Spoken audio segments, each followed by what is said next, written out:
Non, peut-être pour démarrer, c'est peut-être en manière de remarque, et puis ça va peut-être lancer un peu la discussion.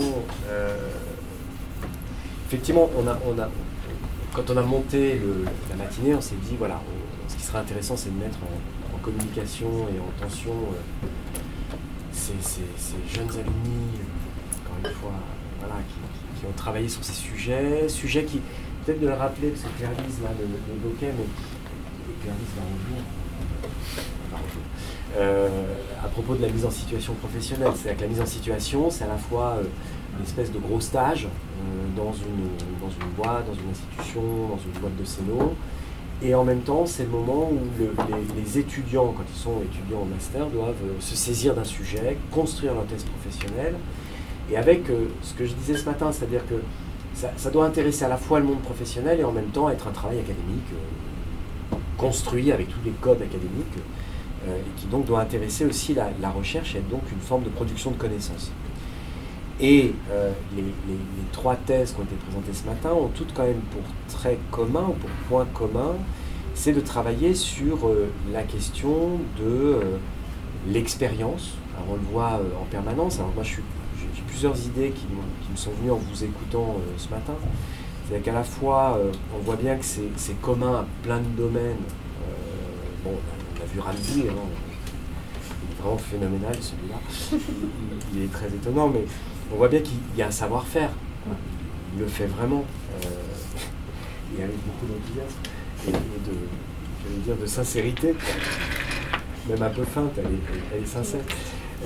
Et en même temps, il y a des choses dont a parlé Chérine, par exemple, ou même quand on voit les images de Constance Guisset, je trouve cette installation, il y a quelque chose dans tout ça d'éminemment instagrammable, donc de l'image, et qui est totalement en contradiction avec tout ce que vous avez raconté. C'est-à-dire que vous parlez d'incarnation, de corporalité, je ne sais pas comment appeler ça, d'immersion, de polysensorialité, y compris même dans les jeux où il y a cette forme de participation globale, et où là on voit qu'il y a des dispositifs embarqués, numériques, une espèce d'homme augmenté. Et donc moi je me demandais s'il n'y avait pas effectivement une première contradiction, ou du moins est-ce qu'elle existe, elle n'est peut-être pas réelle, entre ce besoin d'incarnation, au sens propre du terme, que ce soit incarné, des corps dans l'espace, qui vivent la narration, qui l'expérimentent de manière sensorielle, et puis cette espèce de glissement vers l'image,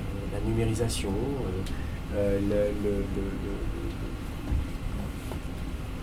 le dispositif qui vient effectivement augmenter encore les stimuli, ce dont parlait à l'instant Claire-Lise. C'est une première, peut-être une première piste par rapport à cette expérience scénographique. Et puis il y a une deuxième piste, mais là qui va peut-être se régler assez vite. Je suis toujours fasciné parce qu'effectivement on parle beaucoup d'expérience, et en fait c'est quand même le dada des marketeurs. Expérience client.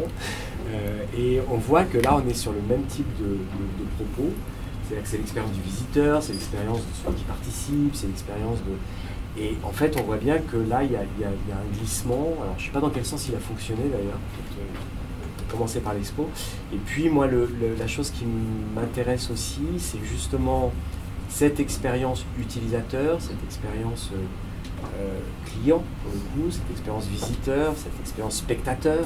On a beaucoup parlé l'année dernière au séminaire ici du rapport salle-scène, du rapport de spectateur avec le spectacle lui-même. Une exposition, moi de ce que j'ai appris, mais j'ai fait mes études au XXe siècle, c'était pour apprendre, c'était pas pour faire une expérience. Et on a l'impression qu'il y a un glissement, c'est plus le contenu en tant que tel, c'est bien la narration qui compte. Mais finalement, peu importe ce qu'on raconte, c'est peut-être la manière de le raconter. Alors je sais pas, je place tout ça un peu, je le pose sur la table.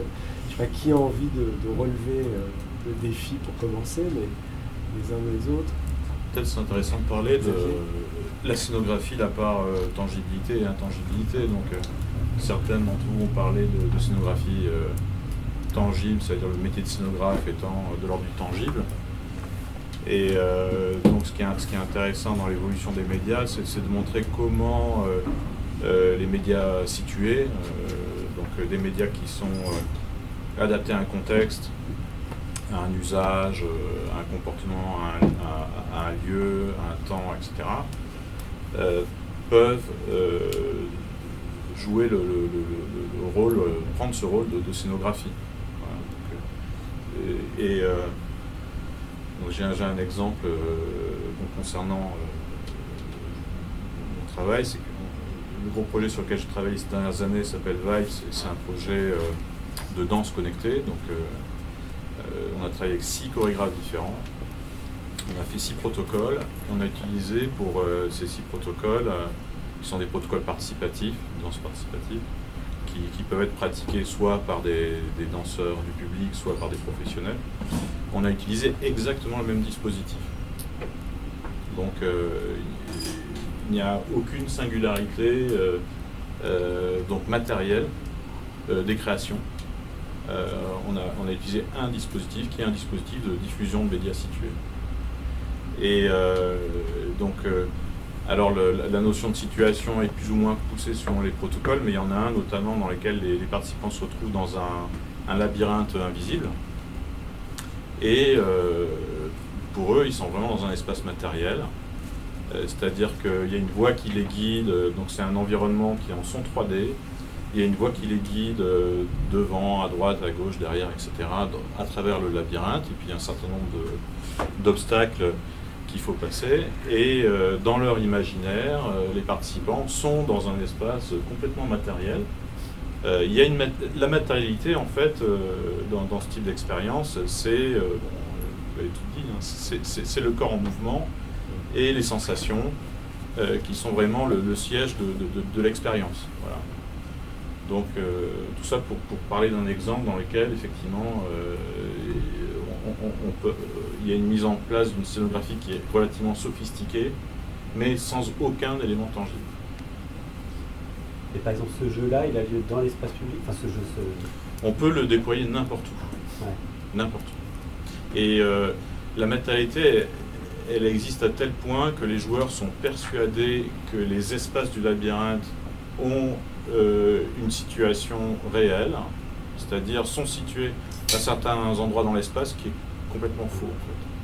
C'est-à-dire qu'on ne travaille que sur le référentiel du joueur et quand même sur nord, sud, est, ouest. Donc la seule matérialité comment dirais-je, en relation avec l'espace, c'est les repères cartésiens. Mais à part ça, il n'y a pas de situation géographique du labyrinthe. Il n'existe pas en tant que tel dans l'espace, on n'utilise pas le GPS. C'est uniquement ce qu'on prend en compte, c'est la progression du participant dans le labyrinthe. Voilà. Donc on est complètement dans le référentiel du participant, dans son référentiel physique. Et beaucoup de participants pensent que les différents espaces de ce labyrinthe ont une réalité tangible dans l'espace réel, c'est-à-dire une correspondance. Ça passe par des casques VR, des choses comme ça? Alors ça passe par...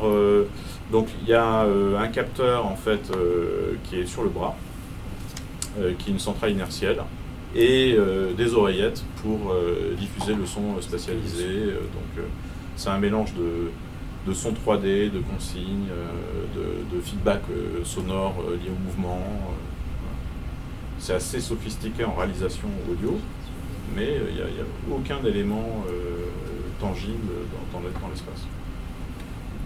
Ce qui fait le lien, moi j'ai l'impression entre au final tout ça, c'est la mise en tension du corps, du spectateur, du visiteur, de la personne qui expérimente tout ça, et cette mise en tension qui est physique ou qui est émotionnelle, mais qu'on recherche de plus en plus. Après, la partie Instagram, c'est presque encore une autre facette, c'est est-ce qu'on a envie de partager cette mise en tension et ce ressenti, cette émotion, ou est-ce qu'on la garde pour soi, mais quand on crée une scénographie, quand dans les références, je crois qui venait de toi de Constance, on se dit qu'on a en effet une appréhension physique de l'espace qui va être différente,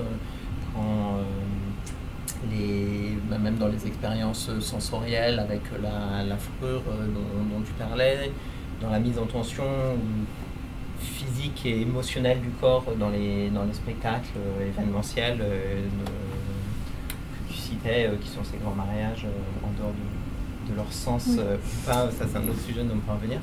Mais et puis dans ces jeux aussi physiques ou ces jeux urbains où en effet on ramène les gens depuis leur téléphone et le digital vers un rapport physique à l'interaction qui est intéressante.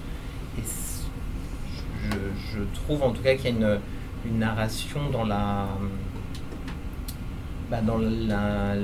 mise en tension physique ou la déambulation, ou l'évolution sensorielle et physique et émotionnelle du spectateur à travers la scénographie en différentes étapes. Je ne sais plus laquelle de vous trois parlait aussi de storyboarding, ou en tout cas de créer une narration avec différents momentum, avec des débuts, des fins.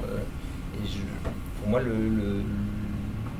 un des fondements en tout cas de la scénographie, elle passe par là, tangible ou pas, mais en tout cas il y a quand même cette tension physique et émotionnelle qui est intéressante et qui dépasse en plus la scénographie au sens physique qu'on connaisse et au sens du décor, parce qu'elle peut être exprimée à travers le son, à travers le tactile, à travers la lumière, à travers vous parliez aussi d'ambiance olfactive, et en final tous ces sens ils favorisent, ils créent cette narration et différents états pour les...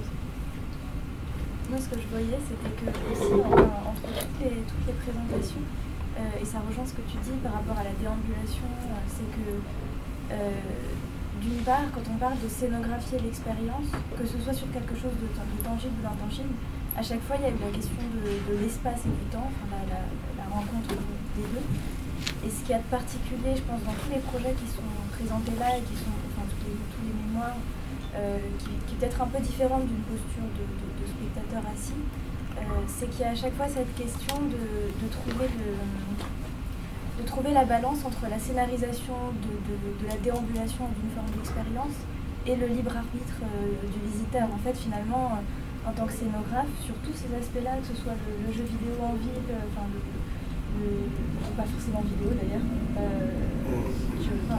géolocalisé, l'exposition, etc.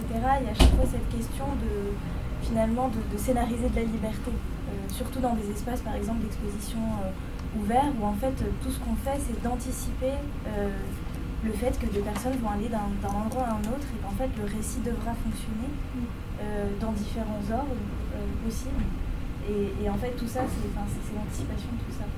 Donc il y avait d'abord, je trouve, cet aspect-là qui vous réunissait vraiment toutes les trois.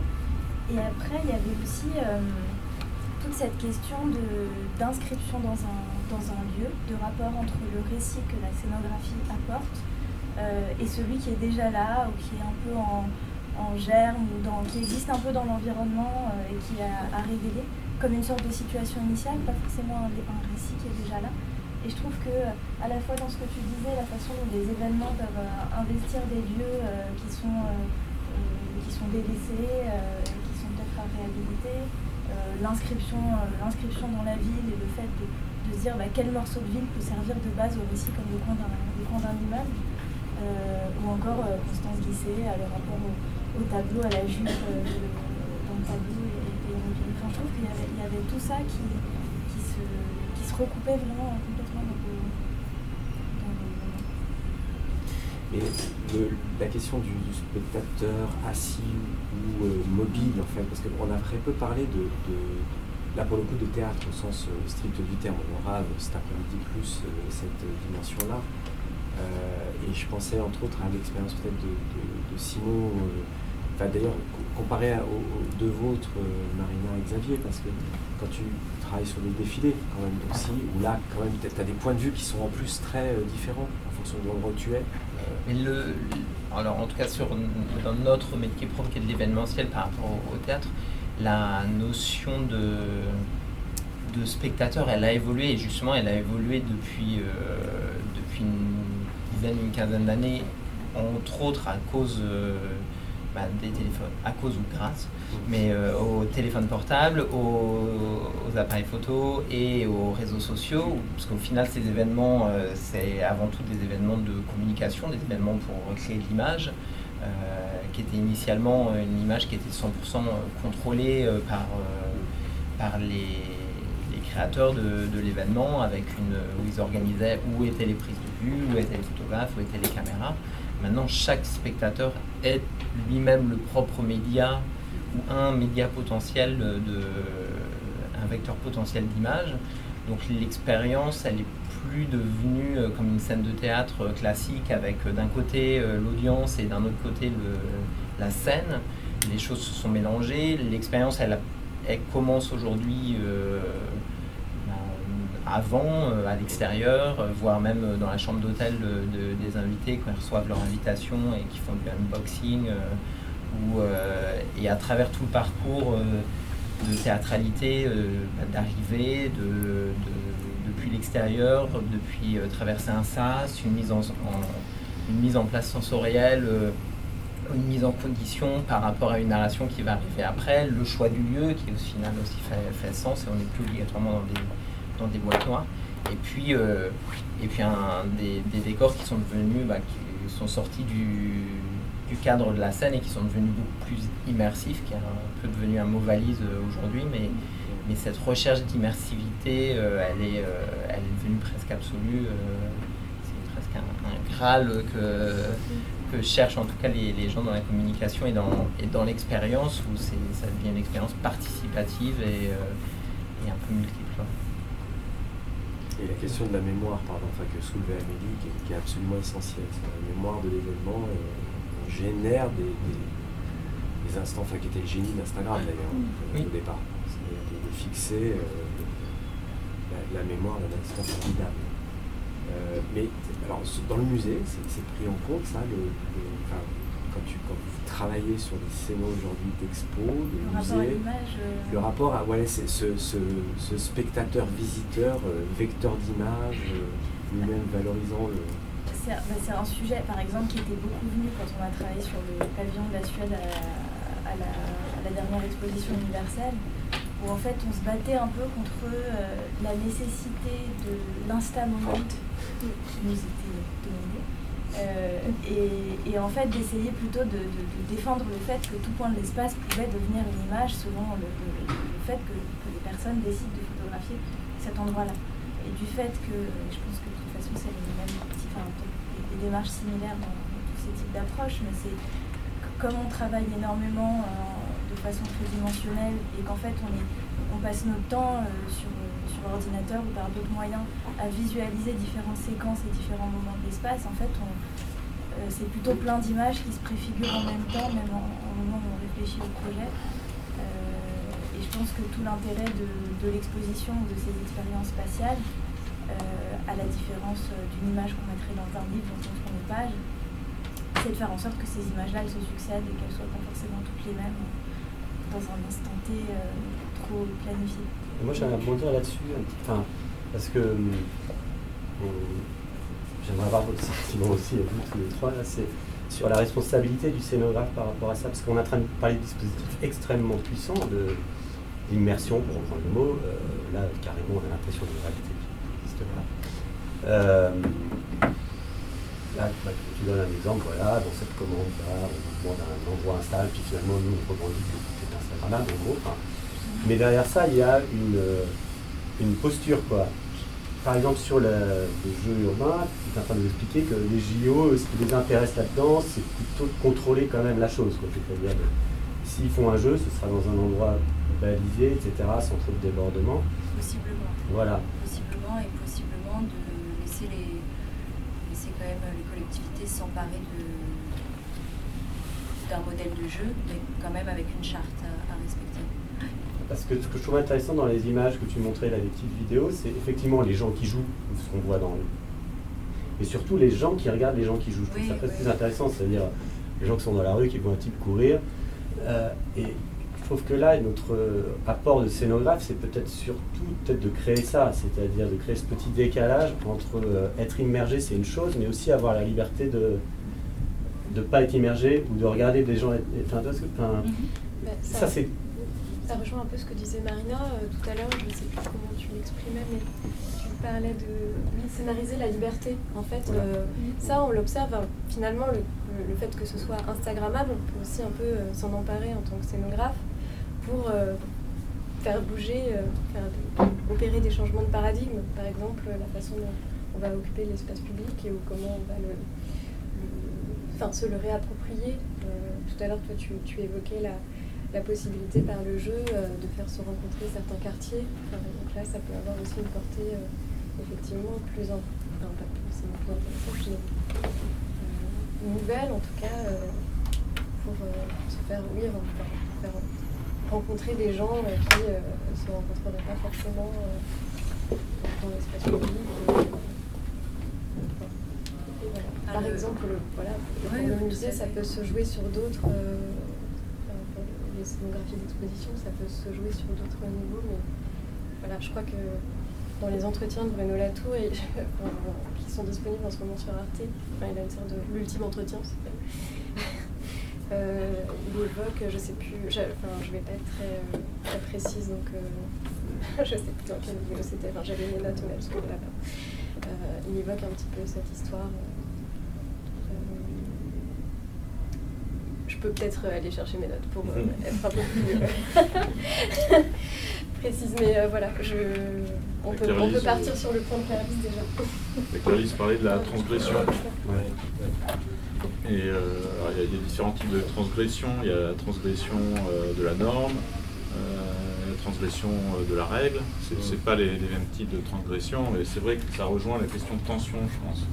C'est-à-dire, dans un contexte dans lequel donc on autorise à faire des choses qu'on ne fait pas habituellement, ça crée potentiellement une tension qui peut créer qui peut générer de l'intérêt. Voilà. Nous avons remarqué à plusieurs reprises quand on crée des situations inédites par exemple une expérience de danse participative dans l'espace public ou un jeu dans l'espace public. Dès que les comportements sont transgressifs de la norme, par exemple, ça attire le regard et automatiquement il y a de la prise d'image.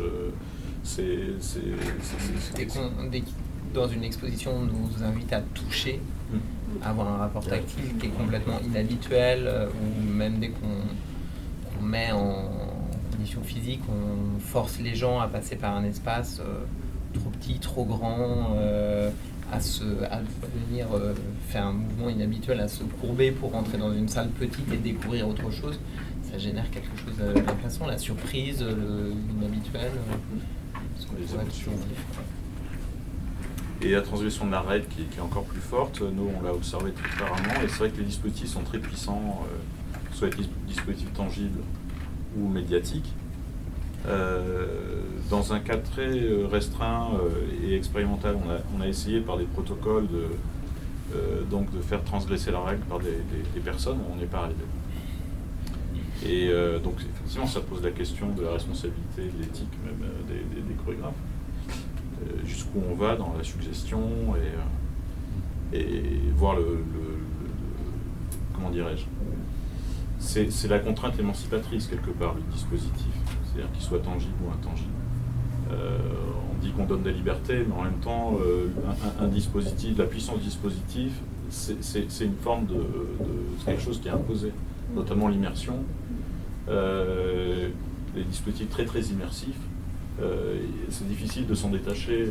Oui, et puis dans les commandes et même dans l'usage, au final, contrôler cette expérience le plus possible, ça va souvent dans le sens de ce qu'on recherche dans la commande, que l'expérience muséographique elle soit sur un parcours figé de A à Z. On n'a pas envie de perdre les gens, et que même s'il y a plusieurs parcours possibles, on essaye le plus possible de les guider, ou quand on veut générer une certaine quantité d'images ou de photos, on essaye, dans la commande, elle est souvent de faire en sorte que tous les visiteurs vont bien passer par toutes les cases et vont bien faire des photos partout où il faut.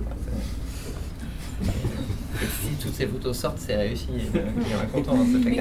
Comment c'est possible d'anticiper ça? Tu parlais, Marina, de travailler sur l'ordinateur, du coup, on se retrouve d'un travail en 3D à une photo en 2D, enfin, mais tu sais pas qui va prendre où. Enfin, pour moi, c'est de l'ordre de l'inimaginable de contrôler ce genre de choses. C'est impossible à contrôler et c'est ça aussi qui est intéressant dans notre métier, de découvrir qu'on a passé mis énormément d'efforts sur quelque chose qui nous semblait essentiel en disant c'est là qu'est la clé du projet, puis en fait le jour J on voit que les invités ou les guests ou les visiteurs ils s'accrochent à autre chose et c'est parfois ce qui est magique. Je pense que c'est un non-sens de vouloir travailler là-dessus et de vouloir contrôler ça, mais plutôt de le laisser évoluer. Ce que j'ai vu à travers la recherche sur le jeu et juste sur le jeu, c'est que on avait une définition du jeu dans les années 40 de Johan Huizinga qui dit en fait c'est un espace clos. Donc tu joues avec des gens dans un espace mental ou un espace physique, mais clos, et il appelle ça le cercle magique.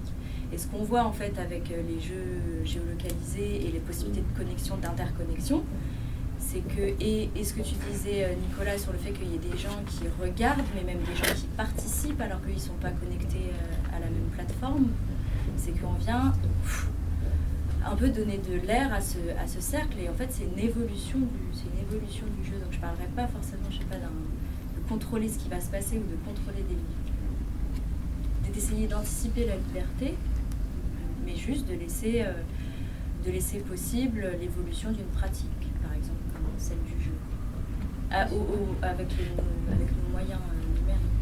Et j'ai l'impression que ce qui se passe, quoi qu'il arrive, c'est qu'en fait, et je pense que sur les jeux, même s'il y a cette ouverture sur l'extérieur, qui est peut-être différent du monde clos d'une exposition, quand elle est dans un espace intérieur ou d'un événement, c'est qu'en fait, ce travail d'anticipation, en fait, il se fait sur une quantité de choses, en anticipant que tout le monde ne va pas les voir, mais de se dire telle œuvre va s'aligner dans la perspective avec telle autre, et puis à ce moment-là il y aura la fenêtre au bout, et puis mais ça en un point du parcours à un moment, en considérant qu'en fait ça va se produire, qu'on va le prévoir potentiellement sur plein de sujets différents. Ça je trouve que je me dis juste que c'est un aspect de se dire que c'est quantité de paramètres. Ils sont pas du tout tous anticipés, d'ailleurs certains peuvent aussi être involontaires, je pense. Il y a ça, et après je pense que ce qu'on disait par rapport à l'immersion et au fait qu'un client veuille tout baliser, que tout soit vraiment, on ait bien fait les choses dans l'ordre, etc. Je pense que ça amène la question du rapport entre l'immersif, le vide ou les moments de respiration. Je pense que tu en parles un peu, mais de dire qu'à un moment donné on puisse se dire qu'on laisse du vide, ou qu'il y a une transition, ou qu'il y a un escalier où on passe et puis ça nous arrête dans l'endroit où on était. Et finalement le vide devient immersif. Enfin, c'est un peu toute l'histoire du White Cube, mais voilà, c'est un peu de faire la balance, quoi. Ça pose peut-être une question des états de conscience dans l'expérience. C'est-à-dire à quel type d'état de conscience on peut accéder au cours de l'expérience. Être en immersion en permanence, c'est un horizon temporel qui est quand même très très court. On est saturé et on ne peut pas trop se projeter en immersion. Il n'y a pas vraiment de projection, il n'y a pas beaucoup de réflexivité. Les temps de réflexivité par rapport à la situation, quand ils sont bien amenés, sur le plan émotionnel, ça peut être très très fort. Mais c'est un vrai travail d'écriture et de l'expérience. Voilà. Moi je viens du game design, effectivement, et donc c'est dans les processus d'écriture en game design, on a conscience des états dans lesquels le joueur passe étape en étape. Voilà. C'est un savoir-faire qui existe dans le design de jeux vidéo, ça. Justement la gestion des émotions. Donc si ça vous intéresse, je vous invite à regarder ce champ-là, qui est un champ qui est très très élaboré actuellement. Il y a eu beaucoup de méthodes qui sont très élaborées, très intéressantes. Parce que je ne sais pas si effectivement cette théâtralité de l'expérience, du point de vue de l'acteur, est enseignée en design d'espace. Par exemple, on peut la retrouver aussi dans les scénographies d'exposition. Là, toi, tu parlais de la façon dont on on sort, on peut sortir temporairement de l'immersion. Constance Guisset, je vais encore la citer, mais dit dans une de ses interviews qu'elle ménage des escales, en fait, que son voyage, son parcours est ponctué d'escales. Donc, et souvent, d'ailleurs, ça peut être généré par un design de mobilier, justement, qui va proposer une autre posture que de juste s'asseoir. Peut-être de s'allonger mais voilà, il faut avoir été déjà un peu en immersion pour pouvoir se dire dans un espace public qu'on va s'allonger sur une banquette, quoi, voilà. C'est une piste en tout cas dans l'espace. Donc c'est l'espace par sa scénographie qui autorise. Et oui, et puis après qui est relancé par d'autres appâts, on va dire un appât lumineux ou Marina aussi tout à l'heure parlait un peu de rythme. Donc c'est des invitations. Il n'y a pas besoin de médiation en plus pour... Non, peut-être que ça peut jouer dans un objet et pas forcément... c'est juste un exemple, j'imagine qu'il y en existe plusieurs. Je repensais à ce que tu demandais, Alexis, sur quand toi tu vas dans une exposition, c'est pour apprendre. Je me dis de quelle manière en fait on apprend aujourd'hui. Au XXe siècle, oui. Aujourd'hui, non, mais de quelle manière on apprend et de quelle manière on a envie d'apprendre. Moi aussi, je suis née avec les livres et pas le téléphone portable. Mais après, j'ai une certaine plasticité du cerveau qui fait que peut-être j'apprends plus vite, ça rien sur le numérique où j'y suis confrontée obligatoirement et tu l'utilises très bien aussi. Mais en fait, ce que je veux dire, c'est de quelle manière on propose d'apprendre, demain dans les musées et pourquoi. Et du coup, c'est quoi effectivement l'engagement du scénographe là-dessus? Est-ce que j'ai vraiment envie que les générations futures, elles apprennent au moyen de l'expérience? Parce que l'incarnation par une expérience, ça me fait mémoriser en soi. Parce que je remarque, si je suis prise par une émotion et que je l'incarne, je vais beaucoup plus mémoriser ce qui se passe. Et c'est ce dont tu parlais avec la fourrure, avec le fait de se pencher, d'adopter une attitude corporelle et entendre. Amélie, il me semble que ton propos, c'était après, tu gardes cette mémoire en toi derrière. Et pourquoi cette manière d'apprendre? Je pense que c'est une grande question. Pourquoi plus frontalement avec... Est-ce qu'on s'ennuie dans les bouquins? Est-ce que le fait d'avoir un stimuli extérieur avec le son, les images, la vidéo, qu'est-ce que ça raconte de nous en fait? Est-ce qu'on apprend mieux comme ça? Ou d'une manière différente? Et les jeunes générations, demain, elles apprendront qu'avec des tablettes ou à coups de films, de podcasts. Est-ce qu'elles ouvriront plus un livre? Et est-ce qu'en tant que scénographe aussi, je me positionne vraiment par rapport à ça et je me mets en rupture? Je dis non, moi je vais apprendre dans le lit, je veux la méthode old school, qui me paraît plus douce. Parce que je me mets dans cet entre-là de réseau, quoi. Je pense que c'est une tension, qui est de voir un révélant dans cette histoire. Ouais, c'est une question. Il n'y a pas de jugement de valeur en fait. C'est peut-être entre le travail qu'on peut faire en tant que scénographe, il est peut-être un peu entre les deux, quoi. C'est sûr qu'aujourd'hui, les nouvelles générations, elles sont confrontées à tellement de stimuli et elles sont habituées aussi à une temporalité qui est différente, une temporalité d'attention, de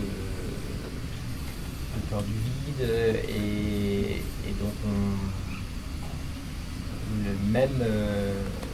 c'est parfois un peu triste parce qu'on est de générations précédentes, mais même dans les musées, au final, est-ce que les gens sont là pour apprendre et pour voir, ou est-ce qu'ils sont là pour partager le fait qu'ils étaient là et qu'ils ont vu? Je pense qu'on a tous expérimenté des séquences un peu dramatiques en allant voir des expos et en voyant des tonnes de gens ne pas regarder les tableaux mais faire des selfies devant les œuvres.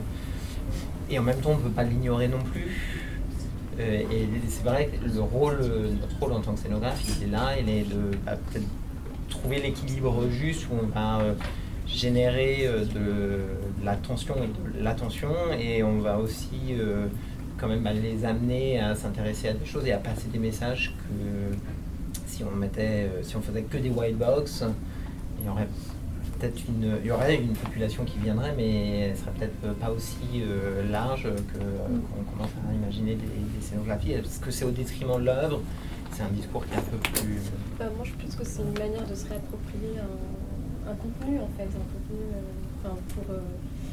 je sais pas, quand on va au Louvre, on est submergé d'informations, en fait, et même si on est relativement bien câblé, on n'a pas forcément, on sort pas forcément... moi, je ressors complètement hypnotisée, généralement. Je ressors, je suis lessivée, et je me souviens pas trop de ce que j'ai vu et comment, dans la façon dont c'était...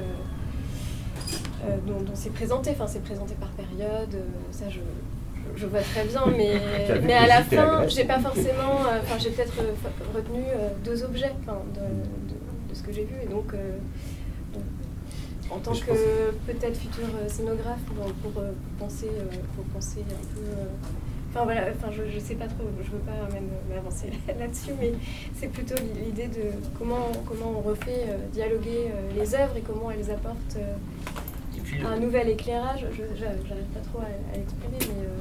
Je pense que ça va aussi dans le sens de ce que vous disiez, où les stimuli peuvent être différents, ils ne sont pas obligatoirement digitaux et technologiques et via des choses futuristes et de l'ordre du digital.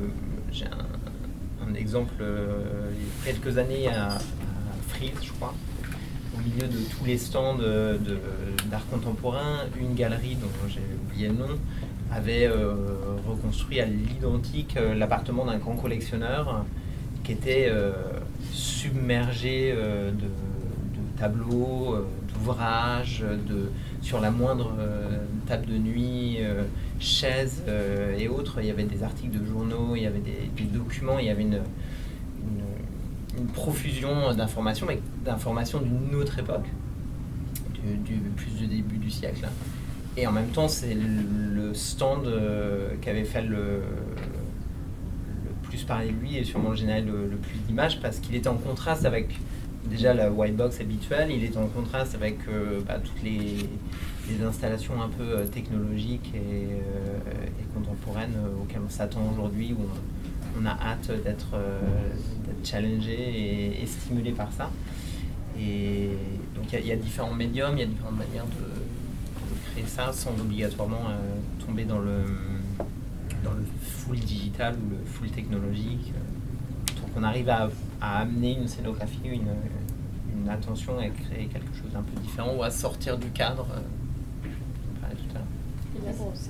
C'était une période ronde, ou c'était un endroit où on pouvait s'asseoir C'était une galerie, donc ils étaient là avant tout pour vendre les œuvres qui étaient là, mais c'était une reconstitution de cet intérieur de collectionneurs. Je ne me rappelle plus exactement les moindres détails.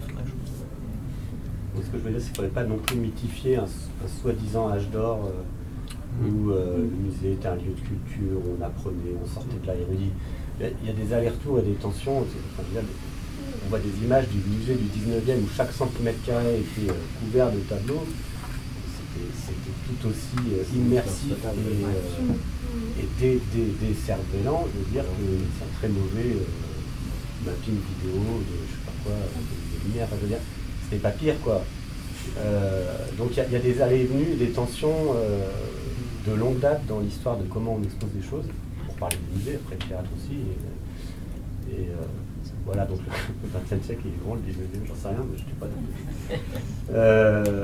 Donc moi je sais pas, je pense que la posture médiane elle est certainement la plus riche. Mais il y a aussi ces histoires parce que là quand on parle des cabinets de tableaux, etc., oui, voilà. il y a aussi le fait qu'à un moment donné on s'est mis aussi à raconter des histoires particulières en sélectionnant ces œuvres pour qu'elles s'agencent en un parcours. En fait à chaque fois, ce dont tu parlais avec le cabinet là dans la foire, c'était une histoire d'étonnement dans une étendue qui est celui de la foire, tout le temps le même, avec des stands. C'était l'effet waouh, quoi. Et oui, un peu, mais c'est aussi de se dire qu'à chaque fois dans les scénos, on se retrouve à aménager les moments. Très souvent, quand on nous envoie une collection, il y a toujours telle et telle œuvre sont les œuvres phares, et puis telles autres fonctionnent plutôt en tant qu'ensemble. Et du coup, dans l'espace, il y a un moment donné, il faut réussir à faire en sorte que peut-être en dehors de moyens technologiques, les gens aient un étonnement qui soit créé par le simple fait qu'une œuvre soit seule à un endroit. Mais ensuite, c'est vrai que toutes ces questions de design multimédia, d'accompagnement numérique des œuvres, quand ça fonctionne bien, c'est fantastique parce que c'est le moment où on peut... où ça vient vraiment au bon moment quand la curiosité est déjà là et qu'en fait, je pense qu'on est habitué à avoir accès à des approfondissements et que ça peut être intéressant de faire en sorte que dans le musée ça fonctionne aussi. Mais quand c'est bien fait et que ça arrive de façon suffisamment fine en lien avec une œuvre, on veut vraiment connaître les détails. Je me demande si la valeur principale du musée, c'est pas de créer un rapport physique aux objets, à la connaissance, aux œuvres. C'est-à-dire de mettre le corps en mouvement. Contrairement effectivement aux médias numériques classiques, réseaux sociaux, etc., dans lesquels on est plutôt en posture statique quand on consulte. Le fait de mettre le corps en mouvement suffit à créer une expérience en soi, d'accès à la connaissance ou aux œuvres. Donc ça, c'est une valeur qui est quand même énorme. Et donc sur un projet, par exemple, on a travaillé sur l'extension du musée d'histoire de Marseille par un parcours dans tout le vieux Marseille, dans lequel on replaçait les œuvres en situation, là où elles avaient été trouvées dans la ville. Et donc c'est un parcours qui dialoguait avec les expositions. Et l'objectif, un des objectifs principaux, c'était la marche. C'est de faire marcher le visiteur. Et la réflexion, c'est de se dire que quand on marche pour accéder à la connaissance, il y a un ancrage qui est complètement différent d'autres modalités d'accès. C'est la même réflexion qu'a eu Gilles Perrault avec la grande bibliothèque, qui était extrêmement décriée en termes d'architecture, mais en fait, son objectif, c'est de faire marcher les visiteurs. On le sait, non? Les chercheurs qui tournent autour. Les chercheurs qui tournent autour. Mais c'est l'image du cloître. Oui, c'est une contrainte. Le problème, c'est que c'est un problème. Pour avoir eu l'expérience du lieu et avec entre autres les chercheurs, quand moi j'étais jeune chercheur, des vieux chercheurs, et du coup c'est la dimension d'un hippodrome. Donc les mecs effectivement ils crèvent d'une porte à l'autre parce qu'ils tournent autour du jardin central. Mais c'est très intéressant parce que du coup, dans tout ce qui est dit, et je vois qu'on est quand même vachement malin, mais on n'a pas fait exprès, et en même temps on l'a fait exprès. C'est-à-dire qu'on a commencé effectivement par Amélie, la question de l'immersion, le corps, les transferts de scénos, puis on arrive à l'événement Youpi, la caricature de Ramsey, mais qui est quand même assez révélatrice de quelque chose, puis on arrive au jeu.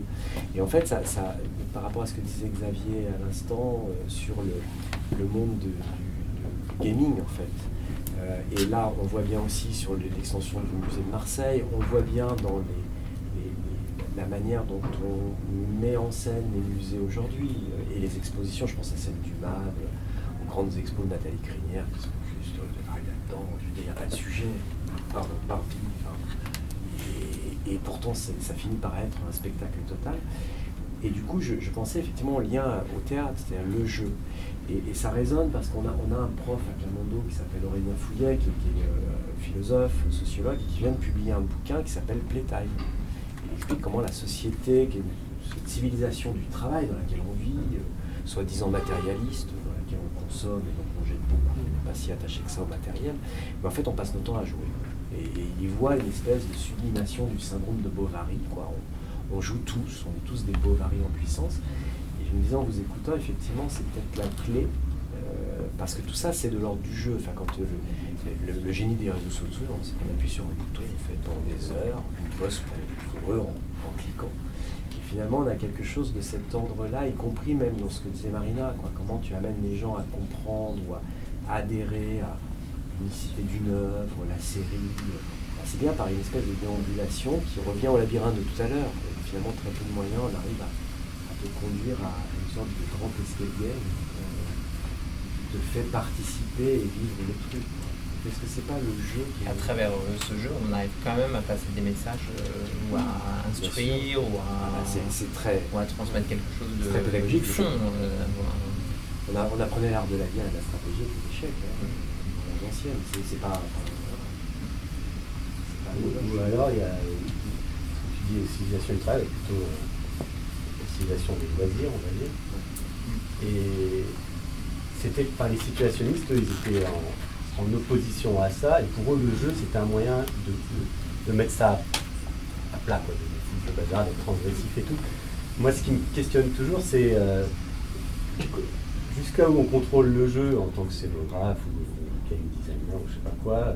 C'est plus tout en. Si on contrôle, il n'y a plus de transgression. Enfin, quelle marge on donne à la transgression? Ça m'intéresse beaucoup si au JO, qui est un truc éminemment. C'est cadré au millimètre, j'imagine, les événements officiels. C'est à la place pour des jeux dont on ne maîtrisera pas tout, quoi. Il peut y avoir des jeux urbains, géolocalisés, dans lesquels on autorise une éventuelle transgression. Parce que je pense qu'il y a quand même une attente aussi au public pour ça, quoi, de ne pas être complètement... Il y a des jeux performatifs donc, et transgressifs. Playground, c'est un exemple de jeu transgressif. J'ai proposé une première fois dans un centre d'art numérique qui était à Saint-Denis. Ils m'ont dit c'est trop dangereux. Ouais, c'est ça. Et en fait, parce qu'on pose une grille qui fait 64 hectares sur un quartier, et on dit aux joueurs, l'objectif c'est de collecter un maximum de cases. Donc la grille, elle est orthogonale. Donc on se retrouve dans une cour là. Une vraie provocation. C'est une provocation, c'est politique.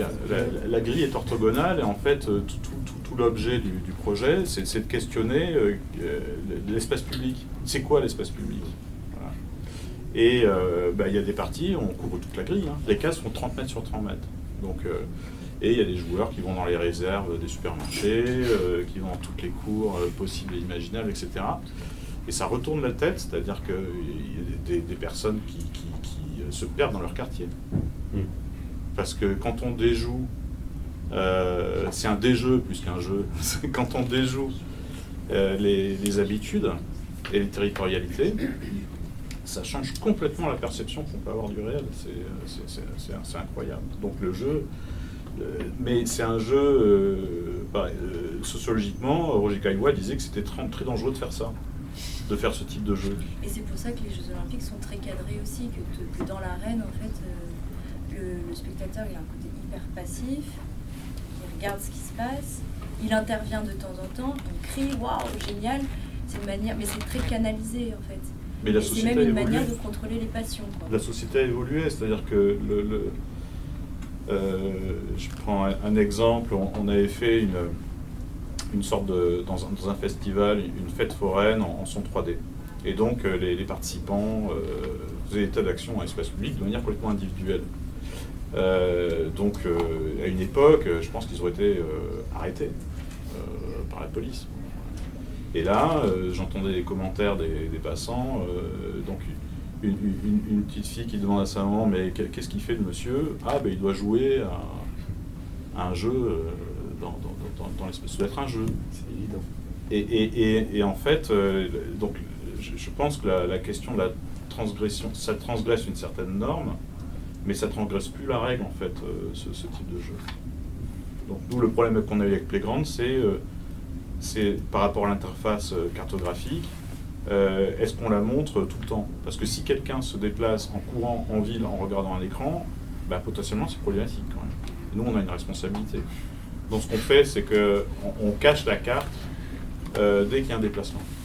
Ah oui. Voilà. Et pour éviter qu'il y ait des collisions et des choses. Mais et que ce soit pas éviter que ce soit dangereux de faire une proposition qui soit dangereuse. Donc il y a des tricheurs qui ont pris des vélos. Mais donc il y en a qui se transgressent même les règles du jeu, forcément. La transgression dans la transgression. Mais en dehors de... Enfin, il faut créer des conditions quand même pour que l'expérience soit sécurisée, entre guillemets. Mais à part ça, dans le monde occidental, c'est-à-dire les villes en Europe essentiellement, parce qu'aux États-Unis, il y a eu des problèmes. En Europe, on peut s'autoriser beaucoup de choses dans l'espace public. Beaucoup de choses. Il y a eu des jeux géolocalisés dans des musées.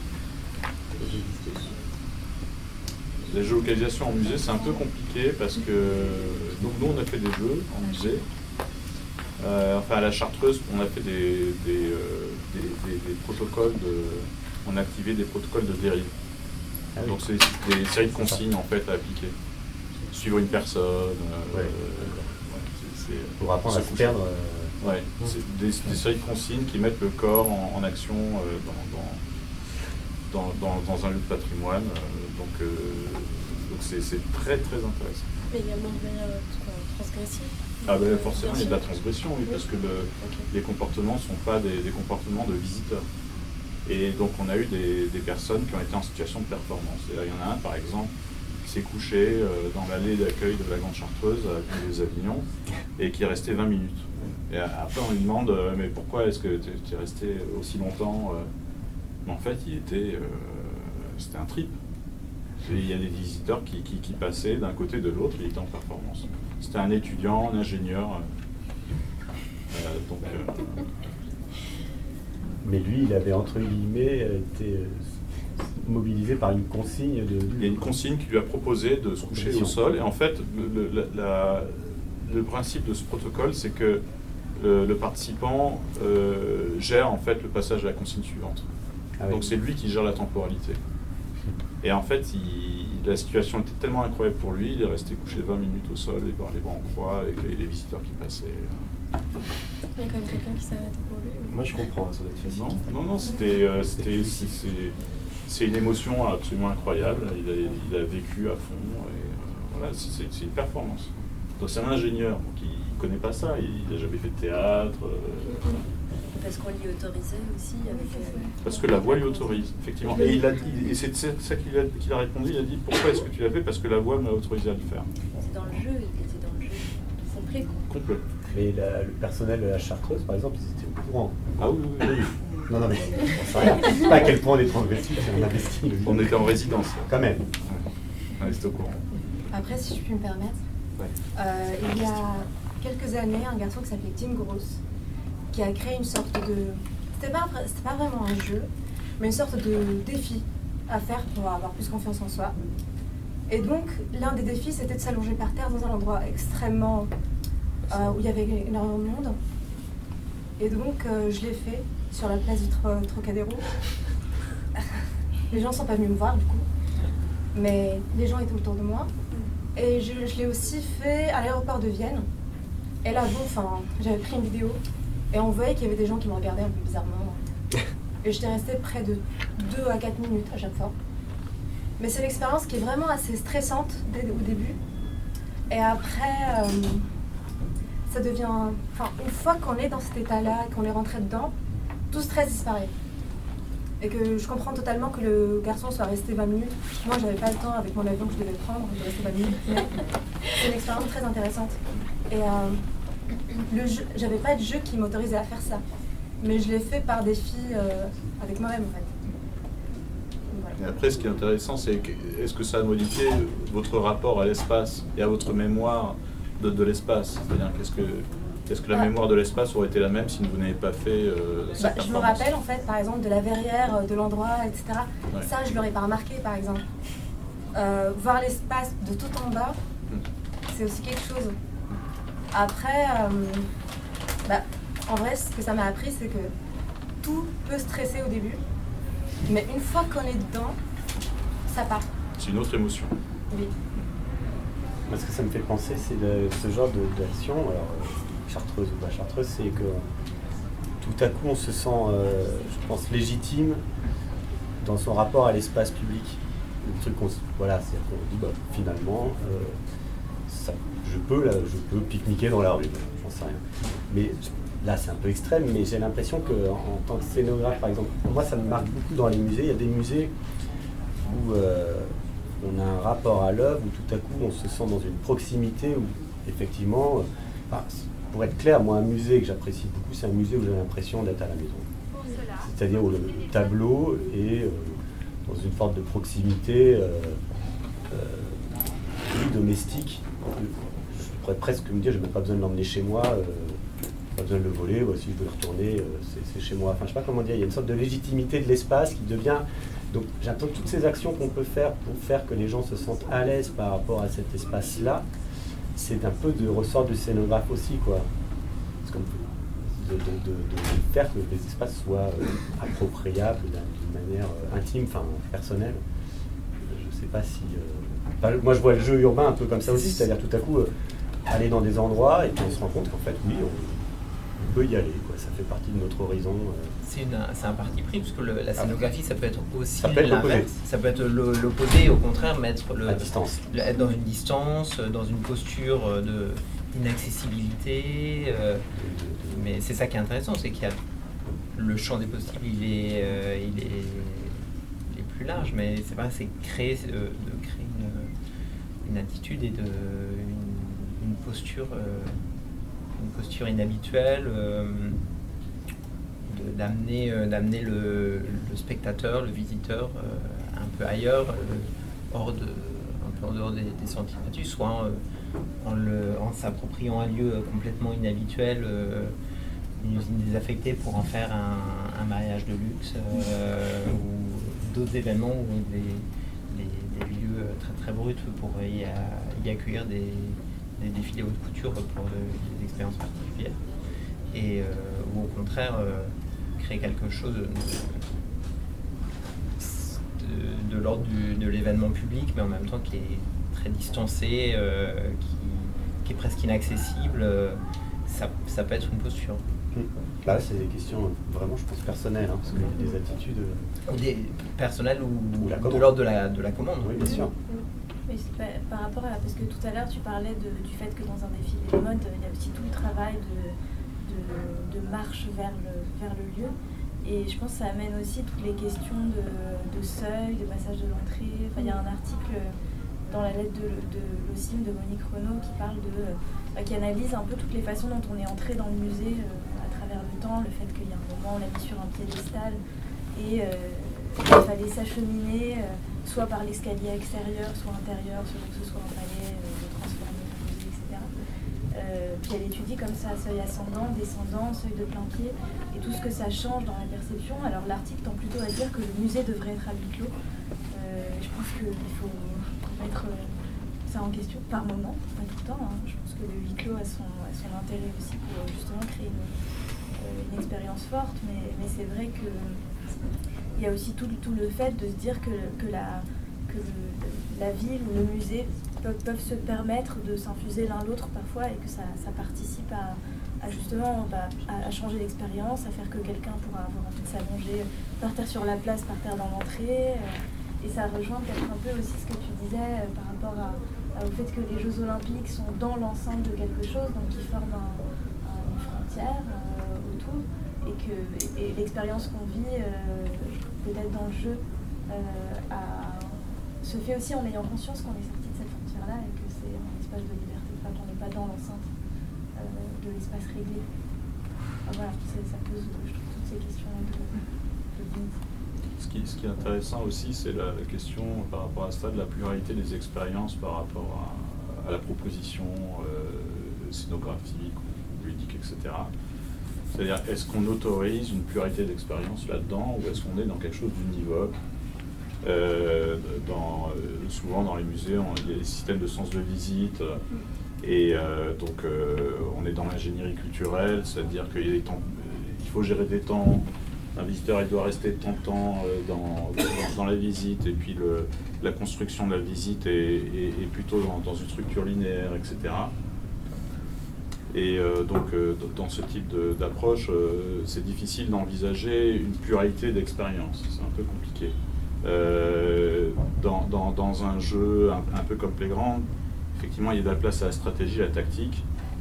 Et donc, le concepteur du jeu ne peut pas envisager à l'avance toutes les stratégies, toutes les tactiques qui vont être développées par les joueurs. C'est pas possible. Donc c'est un contexte dans lequel les participants sont obligés de contribuer par leur propre imagination, leur propre créativité au jeu. Donc le jeu ne se suffit pas à lui-même. Et donc ça, c'est une réflexion intéressante, c'est qu'est-ce qu'apporte le visiteur dans la visite. par exemple Vice, donc les performances de danse connectée, comme il n'y a aucun dispositif tangible, toutes les photos qui sont prises, Instagram ou autres, c'est que des corps en mouvement. Et qui s'inscrivent dans l'espace urbain la plupart du temps, mais c'est que des corps en mouvement, on voit que des corps en mouvement. On ne voit pas des objets. Et donc ce qu'on voit, c'est de la documentation de l'expérience. Donc quelle est la diversité des expériences proposées? Ça, c'est vraiment c'est une question qui est assez intéressante. Si je peux juste rebondir en arrière sur une seconde, tu parlais aussi de la temporalité. Et ça, pour moi, c'est un sujet de la scénographie qui est super intéressant parce que, en tout cas, nous, dans l'événementiel, on y est énormément confrontés. Est-ce qu'on crée souvent des événements qui sont des moments uniques, qui sont sur des temporalités extrêmement courtes, qui génèrent probablement cette temporalité très très courte et génère pas mal de désirabilité.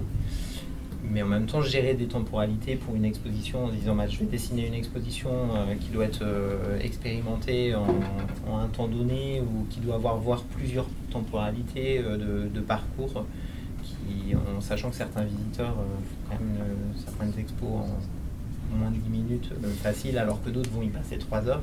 C'est aussi un vrai sujet de questionnement de comment on ouvre et on propose des expériences, une expérience unique mais qui peut être expérimentée différemment, ou un parcours unique mais qui peut être expérimenté différemment, et en retirer quand même quelque chose. Il y a peut-être des croisements qui peuvent s'opérer aussi. Enfin, moi je trouve est-ce qu'il n'y a pas des musées où les œuvres d'art sont éclairées 5 minutes par jour seulement? C'est ce que je veux dire. Des trucs qui créent de l'événement. Les expos commerciales, on va dire, dont parlait Alexis, qu'a fait Nathalie Crinière, entre autres, l'origine avant celle-ci, particulièrement pour Dior, c'était des projets qui avaient été développés pour l'Asie, pour conquérir un marché, présenter l'histoire d'une marque et montrer à quel point une marque est patrimoniale et c'est la politique forte. Scientifique du MAD, pardon. Oui. Avant d'être après transposé au musée des Arts Déco, puis partout ailleurs. Je sais plus, elle a été à Brooklyn, là elle est en train d'être montée à Tokyo, je crois. Et donc elles ont été, même si nous on a travaillé sur beaucoup de ces variantes asiatiques avant que Nathalie récupère le MAD, et c'était justement de trouver le juste équilibre entre s'adressant à un marché un peu frénétique qui n'a pas connaissance de la marque plus que les produits qui vont consommer en boutique. Donc infuser un peu d'historique, un peu de patrimoine, un peu d'art contemporain avec des collaborations d'artistes, et en étant quand même dans une démarche très didactique, très playful et très très facile d'accès. Donc, et je sais pas si c'est heureusement ou malheureusement, mais ça a été extrêmement efficace. C'est vrai que c'est très dans l'air du temps et ça marche ailleurs, et ça a été décliné énormément. C'est bien, comme ça il y a besoin de scénographes. Ouais. C'est un job qui a de l'avenir. Mais même, et après il y a des artistes qui scénographient eux-mêmes, dont les œuvres sont presque de l'ordre de la scénographie. Philippe Parreno entre autres, ces expositions sont des expériences scénographiques, et le fait qu'ils fassent aussi des scénographies pour Céline il y a quelques années, pour Louis Vuitton en septembre, c'est presque un parallèle qui est cohérent et logique. Moi, ce que tu demandais, Nicolas, ça me faisait plus... Enfin, j'ai pas d'exemple de la salle qui s'éteint, mais... je te dirais si je pas ça, mais... Non, mais c'était plus aussi toutes les fois où il faut... où la rareté de quelque chose est à signifier et qu'il faut trouver le moyen de le faire. Pas forcément dans la logique de l'éphémère ou de la temporalité très courte, mais je pense que la boîte des chaussures sont exposées sans être montrées, exposées sans l'être. c'est un bon exemple de ça, voilà, de montrer aux gens qu'ils sont en train de rater quelque chose, que c'est là, mais sans être là, etc. Et je pense que tous ces jeux-là de choses qui sont cachées ou que quelqu'un devrait se mettre à dévoiler dans... Enfin, moi, ça me fait penser pour le coup, à des lieux beaucoup plus anciens, mais par exemple à la Wallace Collection à Londres où en fait il y a ces très vieilles vitrines avec un velours sur le dessus, il faut ouvrir, regarder les pièces allumées, la petite lumière électrique de la vieille vitrine électrifiée. Un bel exemple, c'est le musée Gustave Moreau. Et puis manipuler le musée Gustave Moreau à Paris, tiroir à plan, à dessin, enfin, c'est assez drôle. Et j'arrive pas à me rappeler du... Victoria, Albert Museum, c'est comme ça. Et les tiroirs, je sais, les tiroirs avec des grands tissus, des machins, des meubles, des machins. Oui, c'est possible qu'il y en ait aussi. Moi, je pensais aussi à Sir... Oui, non. Johnson. Sir Johnson Museum. Ah oui, c'est vrai. Je suis allée le voir il n'y a pas longtemps. J'ai attendu que le majordome arrive pour ouvrir les cacards à tableau. Ouais, voilà, ouvrir ses murs, et puis il les ouvre en plusieurs fois, et puis derrière il y a encore une autre scène, puis on se rend compte que c'est la salle qu'on vient de visiter avant qui était en fait derrière. Et ça crée vraiment dans la visite du musée un moment d'événement qui fait que tout d'un coup ce lieu-là qui est bien dans son jus, quoi, en fait il devient une attraction qui est un peu hors du temps. Voilà. On sait qu'on peut découvrir des nouvelles choses dans le lieu. Oui, en tournant au musée, ce sera une autre expérience. Si on y va à un autre niveau. Il y a un peu de ça, en tout cas, c'est rythmé, quoi. Ouais. Bon, écoutez, moi, je vous remercie beaucoup, toutes et tous, et on se donne rendez-vous à 14h. On verra sur la suite. Un peu du vivre. Merci beaucoup, merci à vous. Merci.